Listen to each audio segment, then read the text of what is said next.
So this chapter begins with Nick waking up to the sound of a taxi.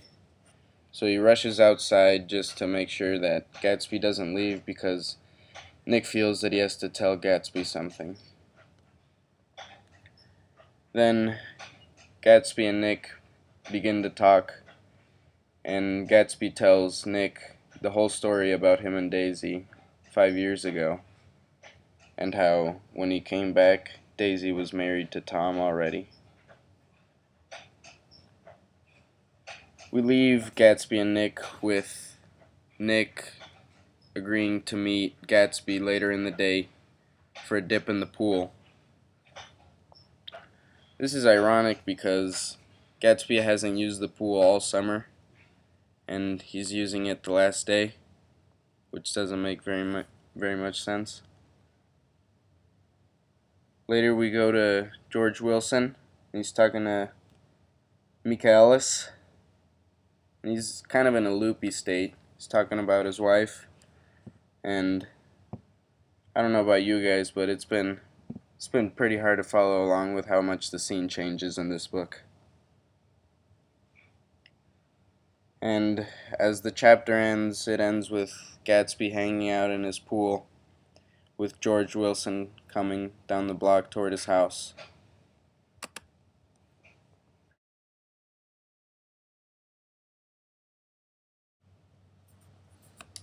A metaphor in this chapter would be that there was an autumn flavor in the air. Personification would be the sun seemed to spread itself in benediction. Irony I explained before, but I'll explain it again. It was how Gatsby's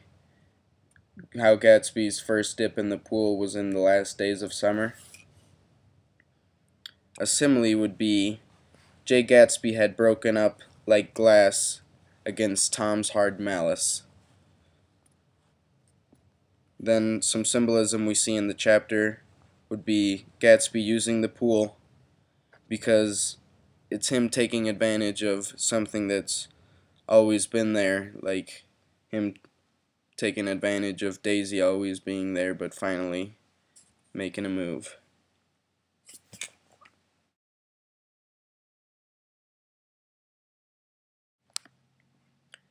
I think the theme of this book is that everybody has a calling.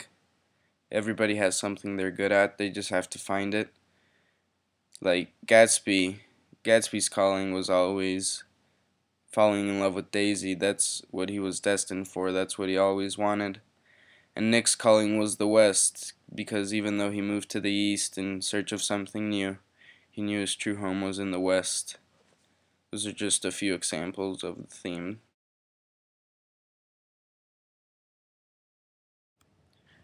We see the American dream in this book, especially in Gatsby. He is a true symbol of the American dream, because the American dream is just someone's hope for success and wealth, and that is exactly what Gatsby did, regardless if he got Daisy or not.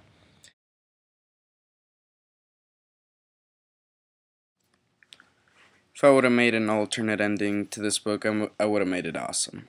I would have made like a prequel to a James Bond movie, where Gatsby secretly picks up Daisy in the middle of the night from Tom's house, and they go back to his house and he clicks a button that leads to some secret basement where there's tons of guns and stuff, and they just go off in a submarine, and he tells her that J is short for James, and his last name isn't really Gatsby, it's Bond. This would change what we know about Daisy because she's never really taken a leap of faith before, so this would show that she's not afraid to do something that she really believes in and really wants, regardless if she knows the consequences. And it would change what we know about Gatsby because even though he does a lot of stuff and is a lot of stuff, he hasn't really been as interesting as this before. Ending Gatsby's story that way would be pretty cool, but Nick's I would have made very different. I would have made him be with Jordan and the two of them go back to the West where they truly belong, because I think Nick's goal would have really been fulfilled where he would have found something in the East, which is Jordan, and taken her back to the West with him so that they would live forever happily. I would have ended Tom's and George's story in one. I would have made it that they got into a big fight and George killed Tom, but as a result, George would have gone to prison for the rest of his life, so we wouldn't see those characters ever again.